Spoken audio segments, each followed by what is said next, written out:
Hey, what's going on, folks? It's Mike here, and welcome back to the Deep Programming Language series. In this lesson, we're going to continue our discussion on templates, this time talking about template constraints, which are a really important way to model, well, which template that we actually want to use beyond just matching parameters. So with that said, let's go ahead and take a look at template constraints, a really powerful feature of the Deep Programming Language. So from the Deep Programming Language website, I'm going to go to documentation. I'm going to go ahead and open up articles in a tab here and the language reference. So we're going to open up a few different tabs here just to get the full picture. I'm going to open up traits, which are going to become important later. And then let's just go ahead and open up the main star of the show today, which is templates. So let's go ahead and take a look at that. And I'll go ahead and just reduce my window just a little bit and scroll to the bottom here for template constraints. So let's go ahead and check that out here. Now, the basic idea of a template constraint is it's just an if statement. That's all it is, an if statement or a predicate that is a test that results in true or false that tells us, hey, can I use this templated function? So let's go ahead and just take a look at this simple function here and kind of write it out and talk through it. So let's create a function foo here. It's not going to take any parameters, and I'll add a template parameter list here, int. Let's just do something like size here. Right? This might be some reasonable thing that you want to do here, where you want to say allocate, for instance, the size of some array here. So just go ahead and call it int size and fix size array for whatever reason here. Okay, so let's go ahead and run this here, and let's go ahead and make one initialization here. So our template parameters that we're going to pass, maybe 100 here, no arguments into our function, and let's just go ahead and run this here. It works fine here. Okay. Now let's go ahead and say that our users get a little bit wild here, and they put something like this in here. Okay, like a really, really big integer. Let's go ahead and try to run this. And I get a seg fault. Oops. Because my user might not have realized that I am stack allocating this memory in my array here, right? So stack allocations, we only have a fixed amount, right? Maybe, I don't know, it depends system to system. Maybe it's like 8 megabytes, maybe it's 8 kilobytes. I don't know, like whatever the size is that your system specifies, okay? So we don't like that. So what we might want is a template constraint here. Okay, so here's the example from the Deep Programming Language website. I'm going to go ahead and change this just a little bit. We'll do our own example here, just so you have two to look at. But I'm going to go ahead and say if size is greater or is less than 1,000. Okay. And again, this is modeling or telling me the behavior that I want for this function. And I could go ahead and put a comment here.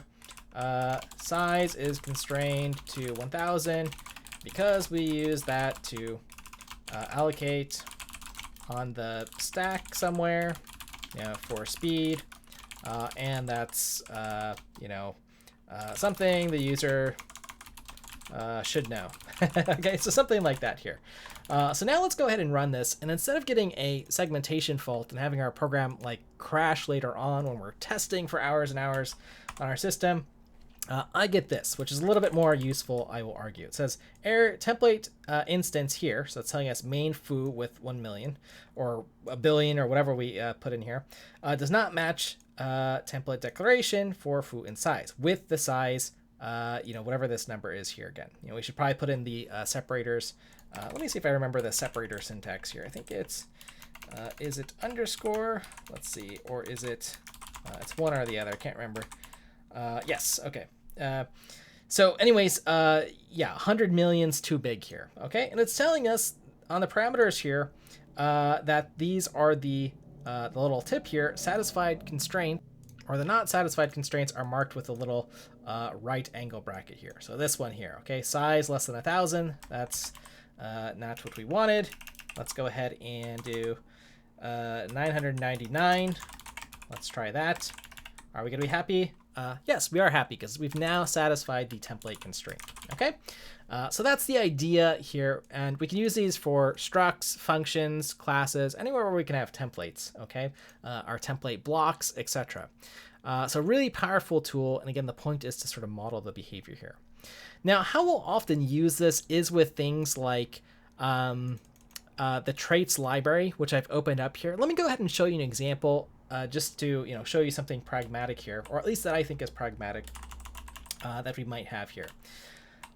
So let's go ahead and write another function that we might write, or that we open up this series with, like an add function. I'm going to take in two values, a and b, we'll return a plus b. And let's go ahead and try this out here. Okay, so our foo function works.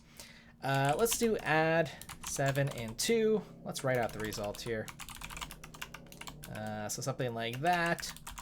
And, let's get fancy here. Let's go ahead and do 7.5 and 2.2. Let's see if those work.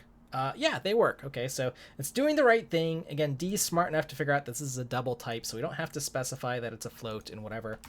So that works for us. Okay, so what else can we do here? Let's say, oh, I really like this add function. I want to add everything together. That's possible. Let's add A and B. Okay.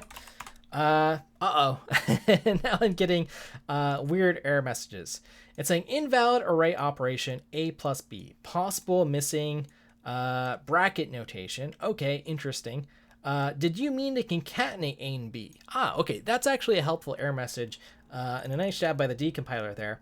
But it is telling us that this template instance here, where we have the string here, again, D is smart enough that it's, you don't have to put add exclamation string. Some folks like that because it matches better with the errors, just a little note on that. But again, this is the problematic case here. Now, we have a few options on how we can handle this, right? So I could say add, and then let's go ahead and put something like add string. And basically what this is a template specialization on string. Okay, so this will instantiate based off of strings, and this is going to do the right thing here, right? This is going to take it and do A concatenated with B using the right operator here. Okay, so that's one option that we have here. Now, the other thing that we can do, instead of writing all these specializations, because, well, later I might come and, want to try something weird with my own data type here, like a struct s here. Let's go ahead and see if we can do struct, s of a, s of b. Let's see, can I add these, a and b, for the struct? What's it going to do here? Yeah, it's going to tell me incompatible types here again. But maybe, if I have an overload for this, it's going to do an add. But again, what's that going to do? I mean, we want to think about some of these things here. Okay, so the point here is that we can use the traits library, which I'll go ahead and show an example from the template constraints here, and actually just see like, hey, is this an integral type? Is this a floating point type? Okay, so let's go ahead and try that out here. So I'm going to go ahead and get rid of this here. And I'm going to say we prefer template. Let's go ahead and put this here. We may, again, in quotes, prefer template constraints because it models better the actual behavior we want, right? Do we want to be able to add things, right? This, example, add versus concat for a string type, right? Add isn't really a accurate way to talk about putting two strings together. We call that concatenation in computer science, right? So you probably want a concatenation function that handles things. So anyways, let's go ahead and add some constraints here. Let's say is integral, okay, for our type t. And this is, again, using the traits library, which I've added at the top here, okay? So let's go ahead and see if this works here, okay? So we could go ahead and run this. Oops, let's see, I made a little mistake here. I need to close my if statement here. Yeah, okay, let's see here. Oh, added an extra I there. There we go. Doing some Vim stuff. Okay, so this causes a problem here. Why, though? Well, again, okay, let's get rid of our string example. We don't need that. But this still causes a problem here with this example, right? Are 7.5 and 2.2 integers? No, they aren't, okay? So so that is what's giving us the error here with the double type. So, we could look at these and then we could add other cases. We could say, for example, and is, I think it's floating, or let's see what it is here in the traits. I basically just have a list of these. Yeah, is floating, and then my type t here, okay? Let's see. Oh, did I do this right? Is floating with a G. There we go. And I think this should, let's see. Oh, actually, this isn't going to work because something can't be an integer and a floating type. So let's go ahead and just mark that as an or statement. Let's see here. Well, maybe I just typed something wrong here.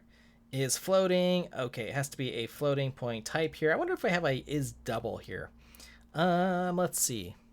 Oh, it might be is floating point here. Let me just see here. Let's try is floating point. Okay, so that works here. Okay, so now we basically constrain this function with if it's an integer or a floating point type here. Okay, and if we want to, you can, it's just any function here. So I could just call this is floating or integer, or maybe how about just is number, and we could go ahead and just take in the type here, and let's just go ahead and return is integral t or is floating point t here. Okay, and then let's just use this. Let's make sure this compiles. Let's see. Okay, compiles. So again, just a regular function that I can use as a constraint here, and then I can just now pass in is number, which let's see. I think that should do the trick here. Yep. So that works just fine here, right? So any function, and what happens is if you start writing out these cases like, okay, it must be a number, it must be a floating point, it must be real, or like these things, you could just write a little function here. So anyways, you get a lot of power for how you can model these things. Okay, so I think we sort of get the idea here. And traits are quite powerful and enable this sort of compile time reflection here when you're either generating code or doing things like template constraints. So you have lots of different options here that you can use here. Okay, and we looked at the is integral and is floating. I guess it's is a floating point. I don't know. Let's see if we click on that. There is. This is the other way that you can access traits at compile time. I guess either is going to work here.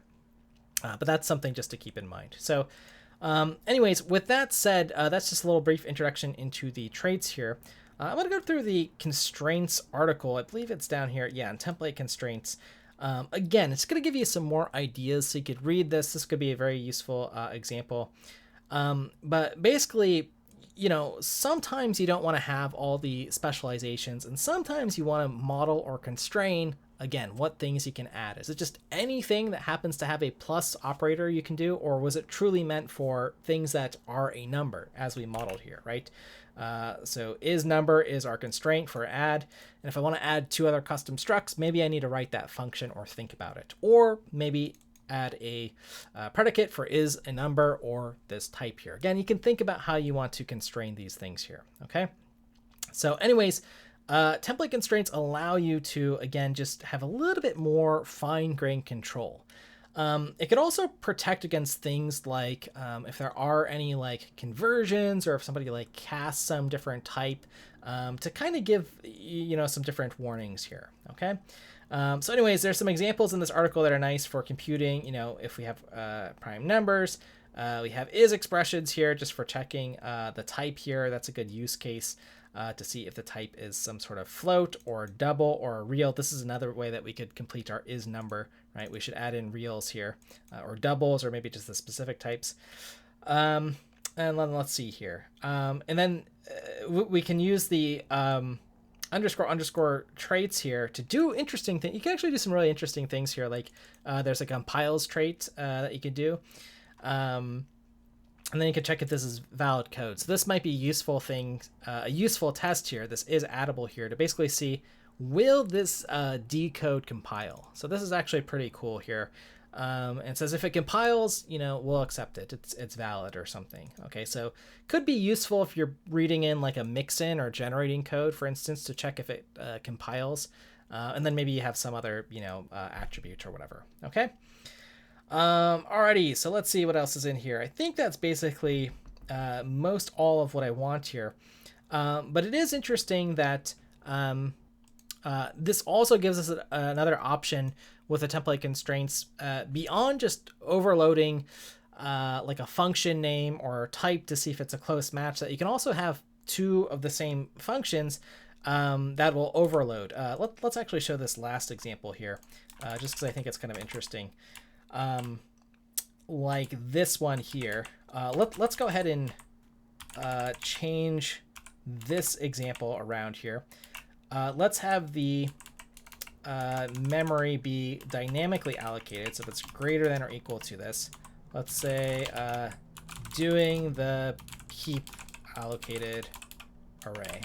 Okay, just so we have one example here, I'll go ahead and do this to show that, yeah, we don't have a function that satisfies this function name, the template parameters, and any arguments in this constraint, but we might have one that satisfies this version. Okay, so go back in our code here, and let's instantiate a very large foo here, and go ahead and run it.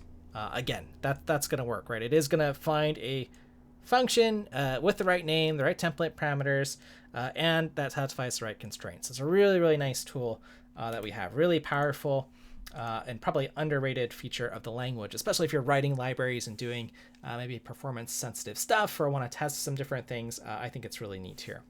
You can see this is related to the idea of concepts from C++, but I think it's just a really nice, you use it with traits. It's just an if statement, and it's very, very, very clean to take a look at.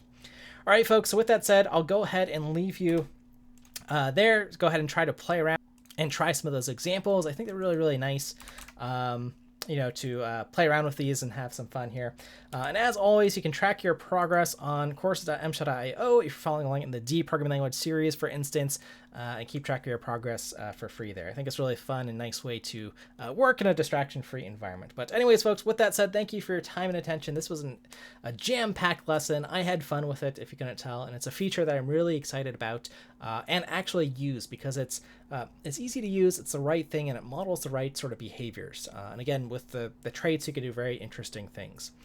It might be interesting to look at the D standard library Phobos code, for instance, if you want to see instances where they are using these types of things.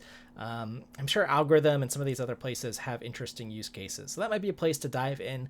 And if you're curious or want to do a dive into Phobos, comment below and let me know. That might be a fun video to do. So anyways, folks, with that said, thanks as always again for your time and attention, and I'll look forward to seeing you in the next one.